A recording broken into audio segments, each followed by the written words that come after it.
Your daily dose of sports talk is here. Highlights, interviews, and analysis. From the entertainment capital of the world, Sports Wrap with Jason Page starts now. Indeed, and we welcome you to it this Thursday edition of the show, the penultimate show of the week. We will be joined by our friend Sam Yarnell to talk World Cup and recap the ESPY Awards. Bob Nightingale of USA Today, their senior MLB writer, will be here as well. Get into it with him on the trade deadline. A lot of questions to get into with Bob. That coming up a little later on in the show. But we start things out as we always do on this Thursday. It's time for the big story. And the big story is presented by the Daily Wrap, our Substack newsletter, available every afternoon, courtesy of the QR code below. Just scan it. You got your phone in your hand, scan it right there, and you can get the Sports Wrap with Jason Page daily newsletter, the Daily Wrap, where we cover the top stories of the day. I promise you, you will not regret it. If John Gruden winds up back in the NFL this fall, even for one game, it'd represent one of the most staggering examples of selective morality we've seen from the National Football League in years. This week, Gruden publicly expressed interest in returning to broadcasting as a play-by-play announcer. The former Raiders coach spent nearly a decade in the Monday Night Football booth at ESPN before returning to coaching. And now, despite an ongoing lawsuit against the NFL, he's talking openly about getting back behind the mic. And maybe that's exactly what will happen. Maybe a network decides, hey, enough time has passed. Maybe the league decides it's no longer a problem. Maybe the same NFL that pushed him out the door in 2021 quietly welcomes him back into the fold. And if that happens, I'd like somebody to explain the standards, because for years, we've heard the NFL tell us words matter. We've heard lectures about inclusion, lectures about diversity. We've heard lectures about respect. Yet somehow, John Gruden appears to be inching closer to rehabilitation. Let's remember what happened. In 2021, emails surfaced containing racist, homophobic, and misogynistic comments attributed to Gruden. Backlash was swift. He resigned as head coach of the Raiders, disappeared from the NFL landscape. The league wanted nothing to do with him, neither did sponsors. Networks shunned him other than Barstool. Now suddenly, the convo's changing. The idea is no longer whether Gruden should ever return. The discussion's becoming what role he might have when he does. And that's where I have a problem. Not because I think people can never be forgiven, not because I think redemption is impossible, but because the NFL has never applied its standards evenly.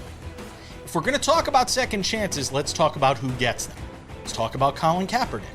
He didn't send any racist emails, didn't send homophobic emails, didn't send misogynistic emails. You know what he did? He took a knee during the national anthem to protest brutality and racial injustice. That's it. You can agree with them. You can disagree with them. You could think it was effective. You could think that it wasn't effective. That's your right. But what he did was political speech. What followed, well, that was a coordinated outrage machine. Remember that? Let's go back into the Wayback Machine. Conservative media figures spent years portraying him as anti-American. Politicians weighed in. Fans boycotted. The discussion became less about what he was actually saying and more about punishing him for simply saying it. And the NFL owners, well, they got the message. Kaepernick never played another down in the league. Officially, nobody blackballed him. Unofficially, everybody knows what happened. A quarterback who had taken a team to a Super Bowl became radioactive. And while the NFL has spent years trying to rewrite that history, the result? It speaks for itself. No team wanted the controversy. No team wanted the headache.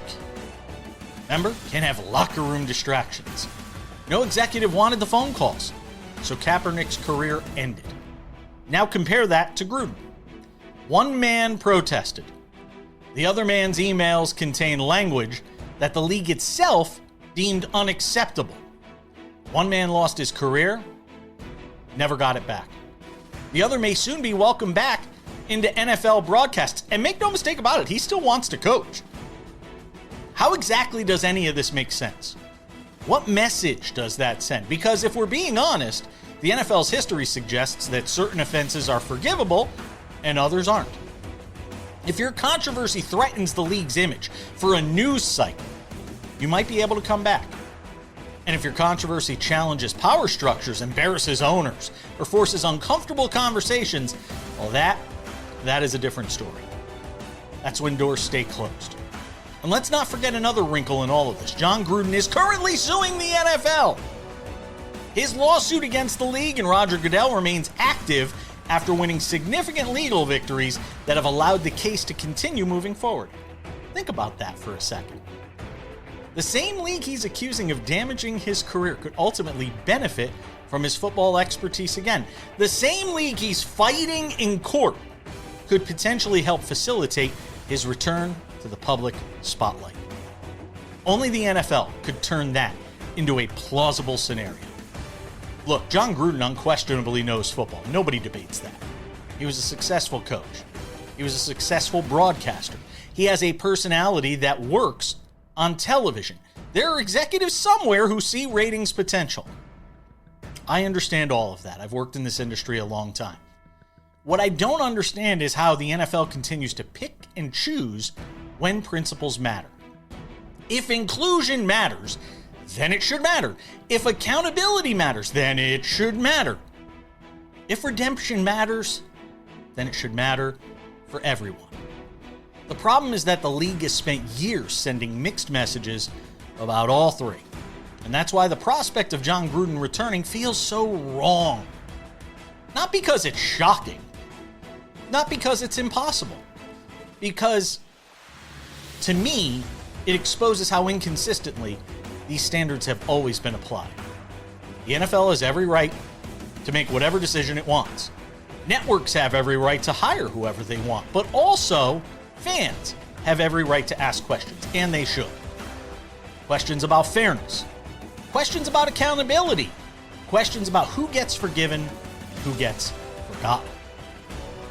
And if John Gruden winds up back on an NFL broadcast this season, those questions certainly will not go away. In fact, they'll become louder than ever. Because whether you support Gruden's return or oppose it, one thing is undeniable. The NFL spent years showing us exactly how far it was willing to go to keep Colin Kaepernick out. Now we're about to find out how far it's willing to go to bring John Gruden back in. And that's the big story. We're coming back. We'll switch gears and talk baseball. Bob Nightingale is here from USA Today. The trade deadline is approaching. I got a whole bunch of questions for him. You'll hear them next on Sports Wrap.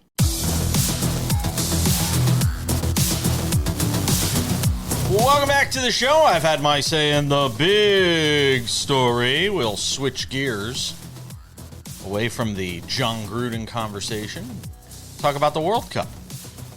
Bringing our friend Sam Yarnell to do that. Sam Yarnell, we've got, look, when all was said and done, for all the great stories about this World Cup, it feels a lot like the NCAA tournament in many ways, doesn't it? Think about it. What happens in the NCAA tournament?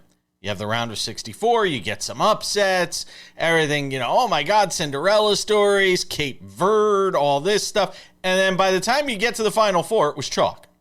That's essentially what you had at the end of the day. And in the final, you're going to get Argentina and Spain. Should be a exquisite final, Sam Yarnell. Give me your thoughts on how we got here to this final matchup and sort of what the pull and grab is for you in this matchup. Yeah, Messi's the best player ever. It's not close. Yeah, I agree. It's not. And unfortunately, it was fun for like a decade, I guess, to debate whether it was him or Cristiano, that decade being between like 2012 and 2022. It was like we were doing the whole is it Messi, is it Cristiano thing. Messi won the World Cup. That was over. Then you started comparing him to the other greats like the Maradonas, the Pelés of the world. And now it's a longevity thing, and he's doing it way longer than anybody else. When you look at career numbers, like even way longer than Pele, who played forever. So Yeah, we are just so fortunate to bear witness to this kind of greatness. And I mean, when you think about Jason, and I don't know why whenever Messi plays, I find myself reflecting on this so much. But when you think about where we are in the grand scheme of like athletics, right? As a member of the human race, how far athletics has come over the last 2,000 years since they were doing stuff in ancient Greece at the Colosseum, right? We are so fortunate to live in a single era where we are witnessing the greatness, the likes of Lionel Messi, LeBron James, Alex Ovechkin, all at the same time. And I guess you can throw Shohei Ohtani in there. He's in a little bit of a different era, but like that 2010s to early 2020s where sport as a whole, world sport, had those three titans at the top of it. We are very fortunate to live in that era. And it all kind of culminated last night, or I guess yesterday afternoon, because we have to be friendly to our friends over in Europe with these kickoff times. The greatness unfolded, right? In the last minutes of this, 2 assists to put his team from 1-0 up, or from 1-0 down to 2-1 up. Absolutely incredible stuff. We're never going to see anything like this again. We're never going to see anything like this again. I ask this question, because I think sports can be very poetic this way. And some people are building this as the end of one era, the beginning of another, with Yamal and Messi and what these two. I'm sure I butchered his name, but these two guys, the end of one career, the start of another. This guy just 19 years old, and sort of the symbolism in that for this sport of the guy that could take the mantle next. Yeah, the Lamine thing, the Lamine Yamal of it all is very interesting. See, I got his last name right. That's what I care about. You 100% did. You 100% did. Yeah. Great job by you, Jason. The Lamine Yamal storyline kind of is very interesting. And I mean, we'll call a spade a spade. I'm a Spain fan, right? I root for Spain openly in the World Cup. I root for their national team in world competition. I spent a lot of time there as a kid.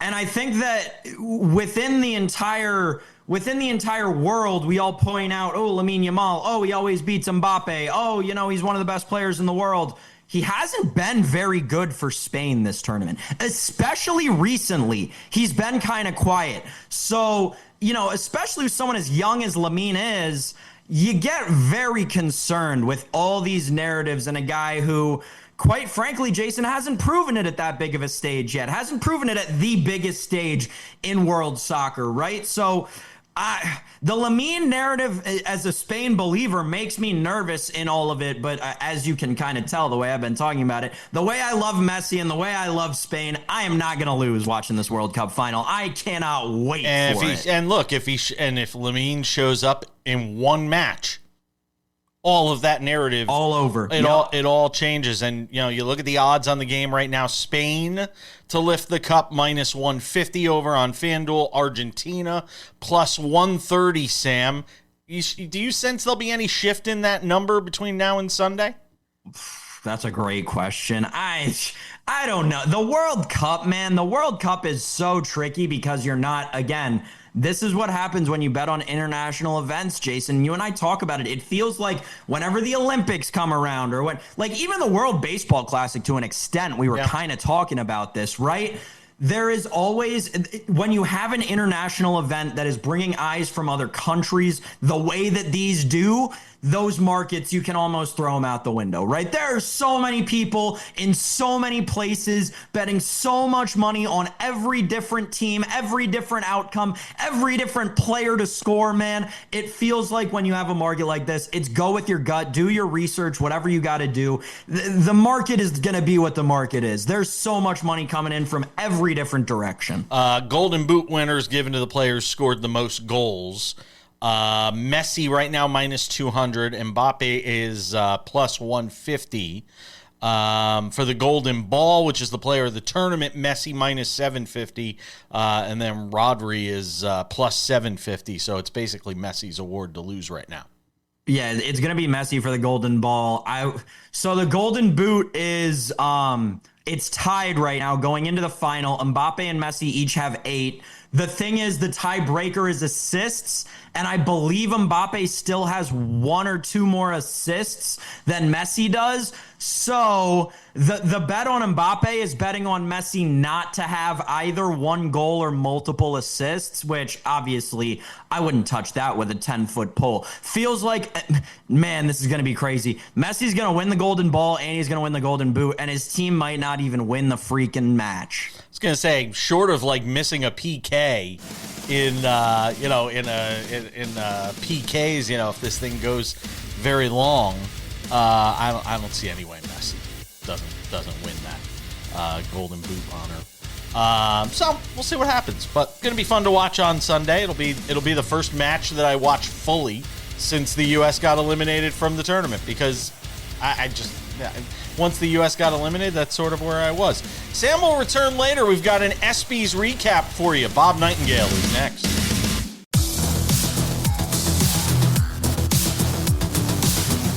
Welcome back to the show from the sport of soccer and the World Cup to a guy I haven't talked to all season. I don't know how we've gone the entire season without talking to the great Bob Nightingale, senior baseball writer over at USA Today, but somehow we have gone a while without talking to him. And he hangs out with us on this program. So I got a bunch of stuff I want to run through with you here over a few minutes. Let's talk about the trade deadline first, approaching fast. I said a couple of weeks ago when the Red Sox swept the Yankees, I thought they could make a run, and now they're in this, sort of limbo, this purgatory where you have to figure out, are we going to be buyers at the deadline? Are we going to be sellers at the deadline? They still have a couple of weeks to figure it out. They are a very perplexing case here as we approach the trade deadline, Bob. Yeah, I think they're all in. I don't think they're going to sell. I don't know how you sell. And only a half a game out of a wild card spot. They got the pitching, so less things trouble here the next 3 weeks. I'm not saying they're going to buy a lot of pieces. I don't see how you can sell. Well, if they are buying pieces, what are they in the market for? A bat. Everybody's looking for a bat. Seems like everybody usually always looks for pitching. But they need a bat somewhere, whether it's infield, outfield, but they need one more big power hitter somewhere.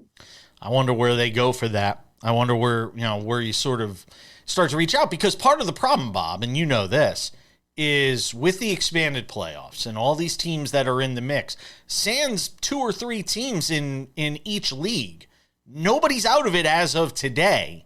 So it's going to be a real race to the trade deadline for a lot of these teams to sort of figure out, A, where they are, B, what they're willing to part with, and then trying to make a deal happen in a very short amount of time. Yeah, I think a lot of teams are, they got to wait to see what they want to do, like the Detroit Tigers. How can the Tigers trade Turk Skubal if they're, going to only be 3 games back or so at the trade deadline? I think they got to say, we got to go for this thing. I can't. I have had this argument with David Ardsma on the show repeatedly. You cannot let happen to them happen to what happened to the Angels with Ohtani. You cannot let he can't walk for nothing, Bob. And it feels like that's what's going to happen. They're going to get nothing for Skubal at the end of the day, and they're still not a team that's going to win a World Series. Well, the problem is, or maybe it's not a problem, is you're in the American League. If you get in, you got a good chance as anybody to get to the World Series. If you got Skubal and Mize pitching, the Melton's pitching well. You still got Flaherty on there, so you got a chance. It's the American League. You don't have to go through the Dodgers or Philly or Atlanta. So and they saw what happened last year at Cleveland. Cleveland was left for the dead. They came back and won the division. Detroit fell apart. So you put $222 million in this thing. You think the fans of Detroit say, okay, I want the rest of my season ticket money back. I think they'll lose a huge chunk of their fan base. I think it'll be financially, it could be a nightmare for them. Bob, what's going to happen with Mason Miller? Because there seems to be a lot of conversation about, again, depending on where the Padres are here in a couple of weeks, there could be a lot of teams interested in Mason Miller. The Padres, again, you're not winning the division. You're almost automatically competing for a wild card from day one of the season, given the juggernaut that the Dodgers are right now. What's the mindset in that Padres organization right now? Well, they could use Mason Miller to go get some more help. And their office is a mess. Their rotation is an absolute nightmare. So they could use him to go get some young pieces and build that rotation up. I think they're kind of, if they trade him, I don't think they're going to surrender on the season, but I think they'll get some pieces to help them in other areas. I mean, Mason Miller's a waste. If one time I think he pitched one time in 9 games, like 3 times in 2 weeks. You got to use this guy. If you're not winning, all he's doing is just rotting the bullpen for you. I don't know if this is sort of pie in the sky stuff, and I don't know if they have enough pieces and prospects and everything to get him. Could the Pirates make a run at him? They could. Absolutely. The Pirates are going for this thing. They, they're not going to spend money, but, Miller's not making money. So certainly they got some young pitching. Yeah, they could certainly go after a guy like this. How about the Yankees? Yeah, they would love to have him. I mean, he'd be a huge, huge piece. They got some pieces to trade. They're going to be very aggressive, particularly the American League team. Like I said, I mean, you just get in the dance. You got a chance to be playing the World Series. It's not like the National League. I laugh when you say they're going to be aggressive because I'm a Yankee fan. And every year I wait for them to find, the old days of making some big splash. And then I turn around and, it's 17 relievers and half of them suck the way they did last year. And I'm sitting there scratching my head going, really? Yeah, are the Yankees really going to be aggressive here at the deadline? And again, when it comes to a guy like Mason Miller, what are they giving, other than Jason, what are you giving them? Spencer Jones, what are you doing? Pitching. Yeah, maybe some young pitching. I mean, they got the outfielders, but Dominguez's stock is plummeted. I mean, Cincinnati, told the Yankees 2 years ago, we want no part of this kid. So, they keep, hyping him up. Maybe somebody believes in him. Maybe someone believes in some of the other young outfielders. But, we'll see what happens. And the Padres do need outfielders. They really do. They don't need infielders. They got enough of those that are underachieving. Lance McCullers Jr. to the Brewers. It happened right after David Ardsman and I talked yesterday, and I said, is this a flashing red light that they're worried about Misiorowski, that they're going out and getting insurance in the form of McCullers Jr.? No, but it's a flashing red light. They're worried about Brandon Woodruff, that he won't come back. They just put him on a 60-day DL, IL, so he's not back to September. But they need another arm in there. They are so worried. Not Misiorowski, but Woodruff and the rest of the rotation. So you don't think they're worried about Misiorowski with the way they pulled him out of that Sunday start in the All-Star game? No, I think that was orchestrated. I think they planned that weeks ago. They just didn't tell us that they're going to do that. So they want to have him a fresh arm. He's over 100 innings already. So no, they're not worried about him. I mean, worried the workload at some point. They're certainly not worried about him now. You're in Chicago. Let's talk about the Cubs and White Sox. Matter of fact, I'll hold you. We'll do one more quick segment with you because I want to get into it with you on the two teams where you're kind of hanging out here for a couple of days in Chicago. The Cubs and the White Sox, both of them right now in position to be in the playoffs, and that wasn't something any of us thought was a possibility before the season started. Bob Nightingale does a terrific job over at USA Today, has for a long time. Ask him about what's going on with those two teams in Chi-Town as we continue on this Thursday edition of Sports Wrap.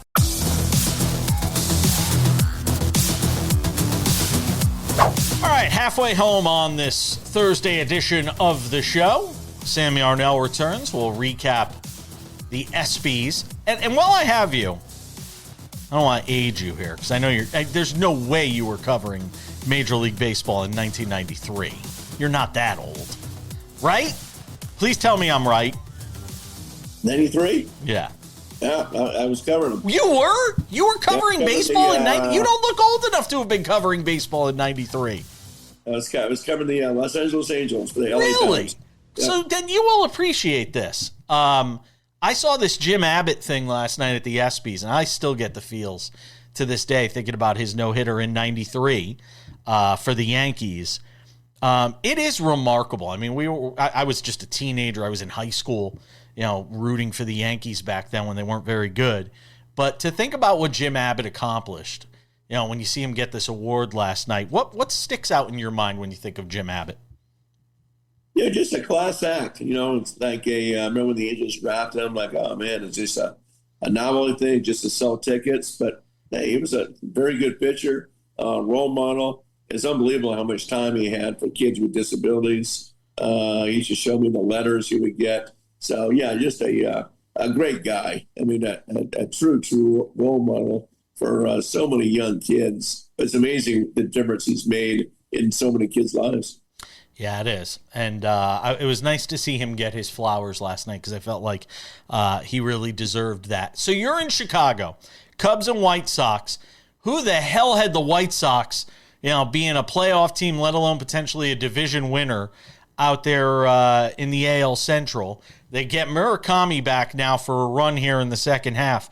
Do you envision the White Sox being busy at the deadline at all, or are they going to take a slow and steady wins the race approach? They're ahead of schedule, that sort of mindset.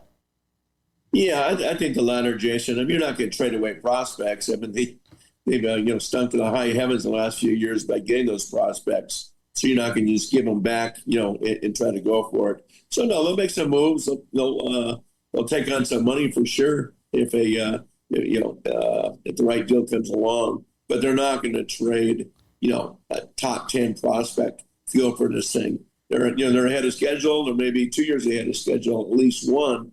And they didn't know the American League would be this bad either. So they want to take advantage of it. They'd love to get in the playoffs, but they're not going to sacrifice any by the future to do so. Cubs, 5 back of the Brewers in the AL Central right now. We know that how strong the Brewers have been, but again, dealing with some injuries on the pitching side of things. Talk to me about the Cubs, what you expect they may do as we approach the deadline. Well, they need some more starting pitching themselves. They've had a ton of injuries. We'll see what happens. There's going to be some real winners and losers here at the deadline because there's just not enough players to go around when you consider the number of teams that are going to be still in on trying to make the playoffs versus the teams that need players.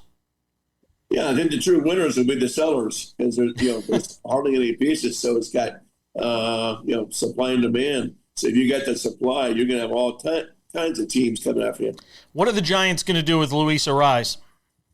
They're going to trade him. They got no choice. They love the kid. But, they don't have room for him. They got 2 guys already, Casey Smith, Bryce Eldridge hanging around. They would love to move some of those other infielders. They'd love to move, anybody else in that infield. But they're kind of stuck. So they got to trade Ariz. And he's a free agent anyway at the end of the year. Is Buster Posey in trouble? Not in trouble because he's part owner of the team, so he can't fire himself. But it's been a nightmare. He's not in trouble. Maybe other people at front office are, but not him. Yeah, I mean, even as a part owner of the team, I just wonder sometimes if somebody gets in his ear and says, "All right, look, this thing of you running the sort of day-to-day operations of the team, it just isn't working out." And you look at where the team is. That's sort of where I'm coming from. Yeah, I mean, he knows it's not working out. He knows, everything he's touched pretty much has gone south. So, a year from now it might be a different story. We'll see. I mean, I think there'll be a ton of pressure on him next year. If it doesn't work out, he can step aside and say, "I gave a chance. I'll become a minority owner once again and let somebody else handle duties." Go back to the Yankees, who we mentioned as a potential fit for Mason Miller. What's the level of concern that you're hearing around the game right now when it comes to Aaron Judge? Just keep the fingers crossed. It's like Brian Cashman says, we don't expect the MRIs to come back as clean, but just that the injury is healing. So I think they'd be stunned, if he doesn't come back. I still think they believe he'll be back, about a month from now. What does it say about Don Mattingly to be able to come in and take this Phillies team that everybody left for dead a month into the season And what does it say around the teams in baseball that's passed on Mattingly in this most recent offseason as a potential managerial option? Well, the thing with Mattingly is, I think whoever came in was going to improve that team. I used to think it was a wake-up call.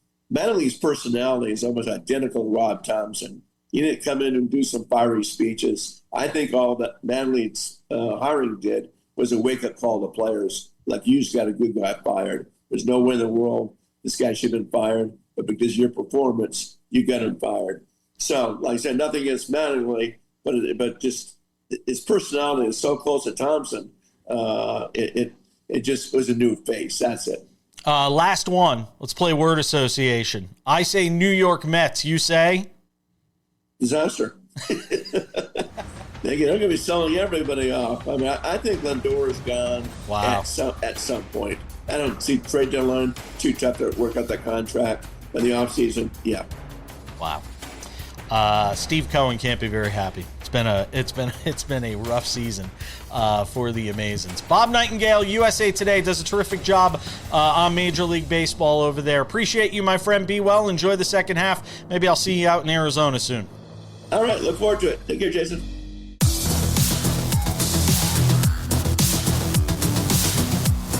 Welcome back to the show. Odds and Ends wraps it up in 10 minutes. Everything we ran out of time to fit into the show, it'll go there. Caitlin Clark. Boy, did she have it out with one of the officials last night as the Fever got stomped at home by Golden State. Golden State's like 18-7. They've won like 8 or 9 in a row. They have been insanely good. It's just fantastic for an organization to come into the WNBA, make the playoffs their first year, and obviously going to be very good yet again this season. Sam Yarnell, I did something last night. That I don't think I've done in 20 years. You know what it was? I watched the ESPYs. And I never typically watch the ESPYs. First of all, I had to watch it on a 3-hour time delay out here in Vegas, which sucks because I'm getting alerts all night. Yeah, because it's on ABC, they put on, the local news at 5 o'clock and all of that stuff. I could not watch the ESPYs, even on the app. I was going to say, you definitely could have watched it on the ESPN app. No, even on the app because it was on ABC, and I don't have Disney Plus. So I got screwed all around. So I said, at 8 o'clock when it finally came on ABC locally here in Las Vegas, I said, I'm just going to watch Marcelo Hernandez's monologue because I wanted to see how he did. He's 28 years old. That's a tough spot to be in. I love him on SNL. I said, let me watch Marcelo Hernandez. And he was pretty good. And then I watched the first award. And before I knew it, I actually got sucked in and watched something I don't typically watch. And I actually was relatively entertained for most of the night. Maybe I was in the minority on it. We'll see what the ratings look like tomorrow or early next week. Am I in the minority? Is that what you're going to tell me? No, I don't think you were in the. I think you were in the minority just because you watched the thing, right? Like it's, the ESPYs. The ESPYs are an event that unfortunately. Not really, unfortunately. I have nothing to give towards Disney or ESPN. The ESPYs are an event that got passed over like 10 years ago. It was fun until like 10 years ago, and then they completely switched it up. It was fun back when it used to be this cute thing, and we had fun and we made jokes and whatever. And then they tried to make it something serious, and they tried to just make it the sports version of the Oscars, and it kind of made no one pay attention to it anymore because it's not the Oscars. You're never going to get the names that are as big as the Oscars get, right? And half the time, like happened last night, the guys who win the awards don't even show up to the damn thing. Only Ohtani. What? Ohtani didn't show, and Asia didn't show. Exactly, right? And that's what all the Knicks were there. When you have the right, and you loved it because the Knicks were there. No, and I will tell you, no. See, and this is where you're actually going to be wrong, Sam. I think recency bias was way too much of a factor in this, and when you have fans voting on it, this is what's going to happen. I don't think the Knicks deserve to win as much as they did last night in this thing. And again, it's all subjective and it's all kitschy. It's not like winning an Oscar or winning a Tony Award or winning a Grammy. It's an ESPY, for crying out loud. It's exactly. It's the FIFA Peace Prize going to Trump. Okay. But that's the whole thing. They used to act like they knew their place, and then they stopped acting like they knew their place, and that was the problem. I will say, I didn't watch it, admittedly. I don't know if you saw Quarterback on Netflix, came out with a new season the other day. Been sucked into that in every free minute I've had because they followed Joe Flacco, Cam Ward, and Jaden Daniels. Absolutely electric so far. I'm on like episode 3 or 4. Okay. But what I'll say about the ESPYs is, through the clips that I saw on social media, obviously, my main takeaways were this. Everyone still hates the Savannah Bananas. No shocker there, unless you're like 6 to 8 years old. Thank you for bringing that up. My other takeaway was the Pat Tillman Award is like what I watch the ESPYs for. The only ESPY that I went out of my way to find out who won and find their story and everything was the Pat Tillman Award, because that was a really cool story. And I wish they would have I know they like to put it like right in the middle or whatever. Yeah, I wish they would have led with it or closed with it, because that is the kind of thing that I don't think they understand is what's drawing a lot of us sports fans who see all these other people 7 days a week on our TV screens. Those stories are what's drawing us in. I will say I actually was very into the special like humanitarian awards. The Jim Abbott one, again, I'm of a certain age. I remember the no-hitter in 93. I still get goosebumps. I still get tears watching it. Dwayne Stat's on the call for MSG on the Yankees broadcast as Jim Abbott with one hand throws a no-hitter. And this is when the Yankees were still pretty awful. So we didn't have a lot to root for in those days. And hearing him come up and tell his story, I thought was fantastic. And the Jason Collins thing at the end with Robin Roberts introducing that segment, Coleman Domingo doing the narration of it, and hearing about the fight and the struggle that Jason Collins went through, not just in terms of his sexual orientation and coming out, but also his battle against this glioblastoma that ultimately took his life.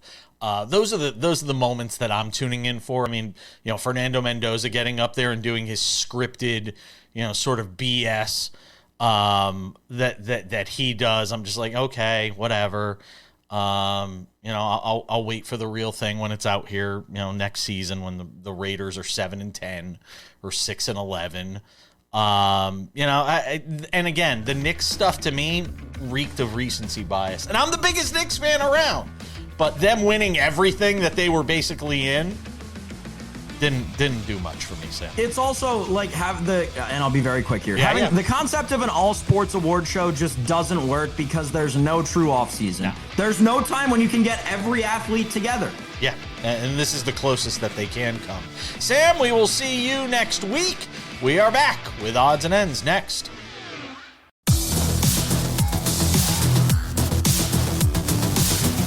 Welcome back to the show. Just about time to put the wraps on this baby for a Thursday. Tomorrow on the show, Tino Patino will be here. Our Sirius XM NASCAR Radio handicapping insider. Get thoughts with him on this week's race. The current playoff standings and the like. And who knows, a whole bunch more. Sports Wrap with Jason Page podcast. Our Monday through Friday audio version of this show is available wherever you get your podcast. You want to listen to us on the drive to work, on the treadmill, while you're on a plane, waiting for a train. It doesn't matter. You can listen to us anywhere, wherever you get your podcasts. Spotify, Apple Podcasts, YouTube Podcasts, iHeartRadio, TuneIn, Odyssey, Amazon, anywhere you get a podcast. You can listen to this show. We encourage you to do so Monday through Friday. We also have the Sports Wrap with Jason Page YouTube channel. That is the place to find all things Sports Wrap with Jason Page, the Monday through Friday TV version of the show. 45 minutes, commercial free. We take all the commercials out.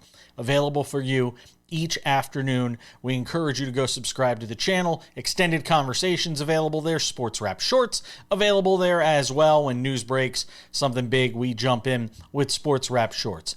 our Sports Wrap with Jason Page YouTube channel. Then there's the Sports Wrap website.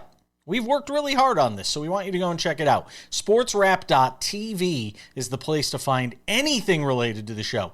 The TV version of the show, the podcast, the Substack newsletter that you can get every afternoon. You can subscribe to all of these things through the website. It's your one-stop shopping destination for the show. And speaking of shopping, we're going to have a merch store there soon as well, where you can get cool Sports Wrap gear. That coming in the near future. You want to find your affiliate? Do that too on the Sports Wrap website. Again, sportswrap.tv, the place to go for that. And without any further delay, on this Thursday edition of the show, it's Thursday already, time for some odds and ends.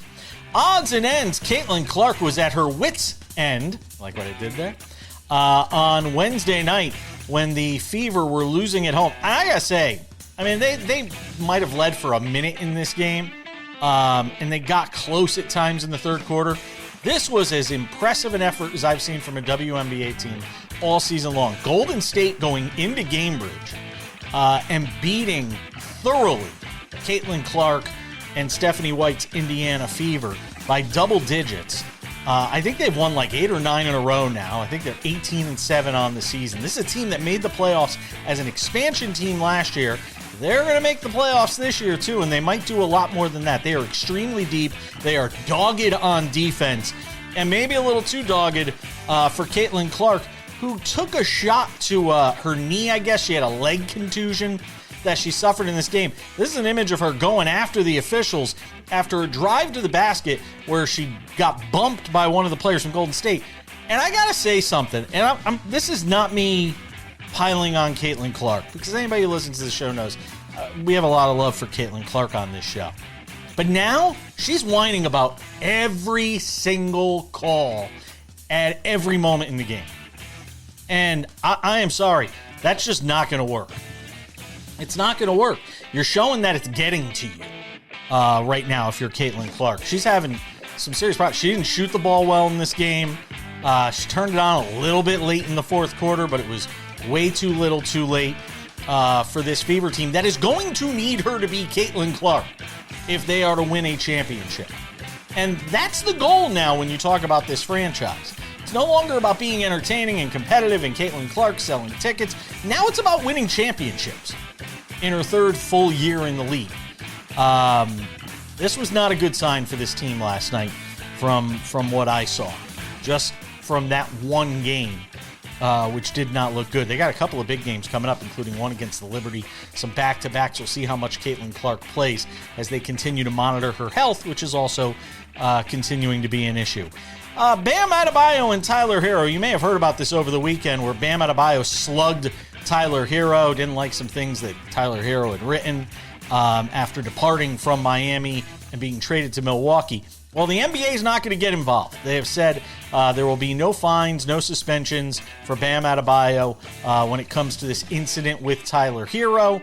And look, it's the offseason. It's two guys, sort of running into each other. However this whole thing played out, it's probably best to just let it go for all involved.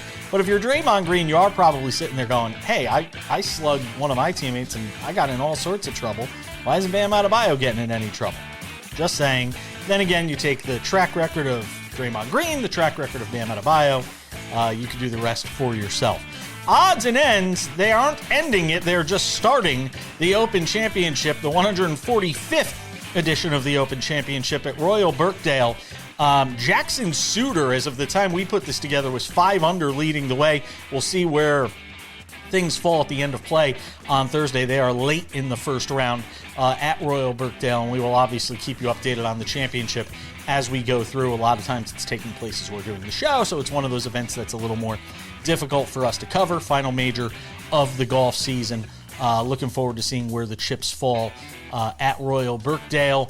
Bryson DeChambeau had a nice day. He was a couple of shots off the pace, so that will always be worth watching.